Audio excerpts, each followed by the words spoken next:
Bonjour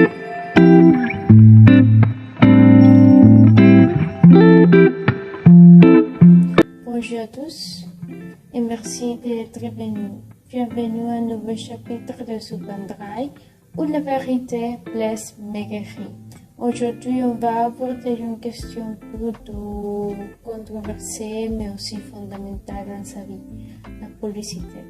La publicité, c'est un élément fondamental de l'activité commerciale permettant aux annonceurs d'influencer les pensées, les sentiments et les actions des consommateurs vis-à-vis des marques. La publicité aussi influence principalement l'état d'esprit des consommateurs parce qu'elle pousse aveuglément à l'achat. On la juste impose. À cause d'un slogan sociaux ou d'une affiche habillée, on est amené à faire un achat qu'on n'avait pas prévu. Ces questions concernant la publicité, on a quelques questions proposées par les publics et on va écouter l'opinion de nos invités. La première question, la publicité est-elle omniprésente dans notre vie quotidienne? Peut-on y échapper? Très intéressant. Je pense que la publicité est omniprésente dans notre vie quotidienne parce que partout autour de nous, à la télévision, dans les magasins, sur les panneaux publicitaires, dans la rue, sur l'internet, etc.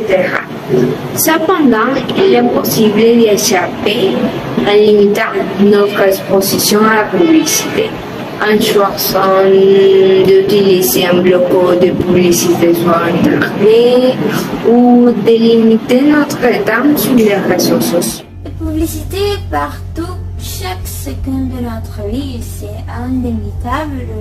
Tous les produits se vendent grâce au marketing. Et je pense que plus cette publicité est liée à notre vie, plus le public sera intéressé. Je pense qu'on ne peut pas échapper à la publicité. C'est très difficile parce que même la plus petite chose a besoin de publicité pour être connue. Avec la deuxième question, racontez la publicité qui vous a marqué ou irrité ou amusé. Bon, je trouve, moi, cette question assez drôle. Alors, qu'est-ce que vous en pensez? Il y a plusieurs publicités qui m'ont marqué, mais l'une d'entre elles est une publicité pour une marque de shampoing qui mettait en scène une jeune fille qui se parfait devant un miroir.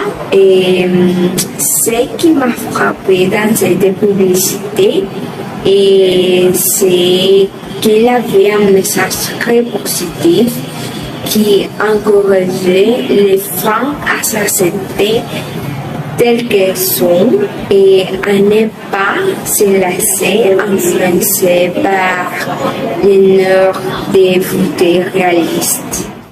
Un annonce dont je me souviens beaucoup est celle de Trivago. C'est une application, une plateforme pour réserver des hôtels. Et au début, était drôle et célèbre sur les réseaux sociaux. Et toutes les personnes faisaient beaucoup de mèmes à ce sujet. Mais après, il est devenu irritant pour moi et je ne pouvais plus les supporter.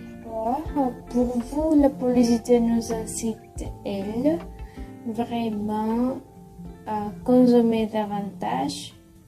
Est-ce de la manipulation? On ne sait pas. Qu'est-ce que vous en dites? Je pense que la publicité ne fait consommer plus parce qu'elle montre de nouveaux produits tous les jours de manière attrayante et capte l'attention de tous. Évidemment, il s'agit de montrer les prétendus avantages qu'ils sont si nous les acquérons, mais cela provoque des achats compulsifs et fréquents.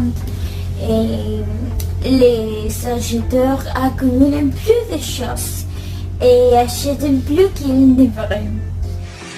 Une étude souligne qu'il est impossible d'échapper aux effets de la publicité, car le contenu émotionnel des spots gère notre sensibilité à ces dernières.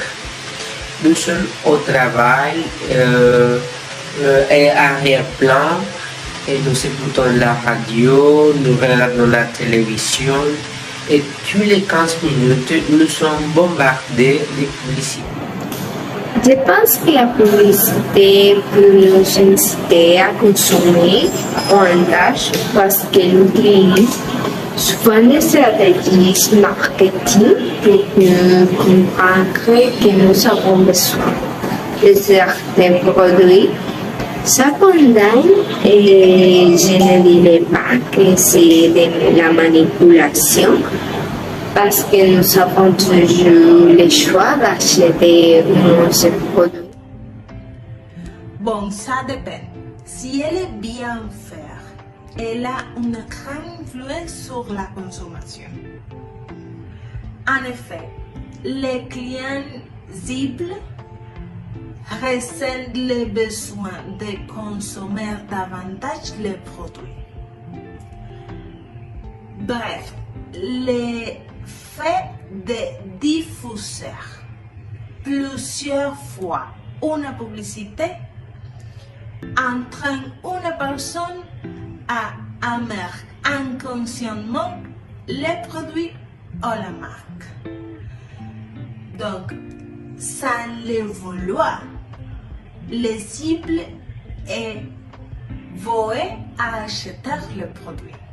Pour vous, la publicité et plus généralement les marques sont-elles responsables de l'épuisement des ressources ou du gaspillage?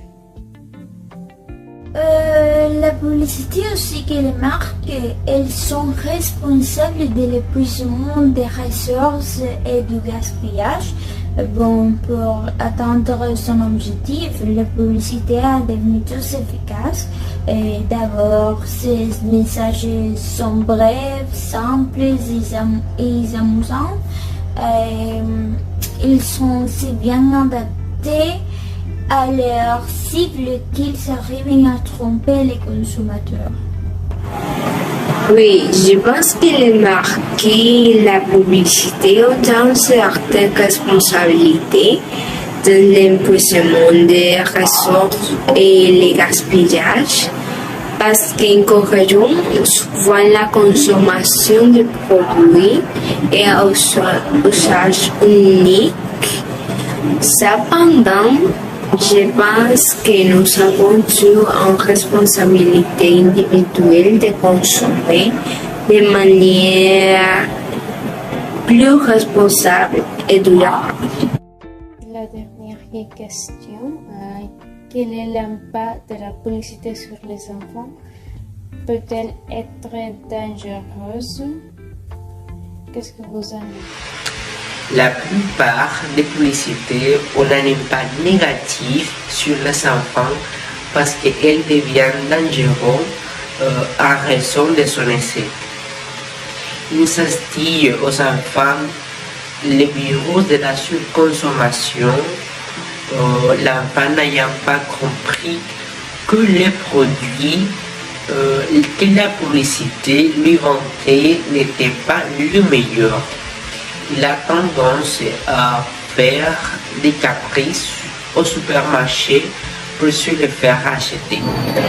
Je pense que la publicité peut avoir un impact négatif sur les enfants parce que pour les influencer achètent des produits qui ne sont pas adaptés à leur âge. De plus, la publicité peut leur donner l'ambition de former de la réalité en présentant des images et réalité ou en faisant la promotion des comportements dangereux Et c'est pourquoi je pense qu'il est important de réglementer la publicité pour les enfants et d'apprendre aux enfants à avoir un esprit critique vis-à-vis des messages publicitaires. C'est tout pour aujourd'hui. C'était un plaisir. On se verra la semaine prochaine à la même heure sur la même chaîne. N'oubliez pas, amusez-vous, soyez heureux et puis, niez tout.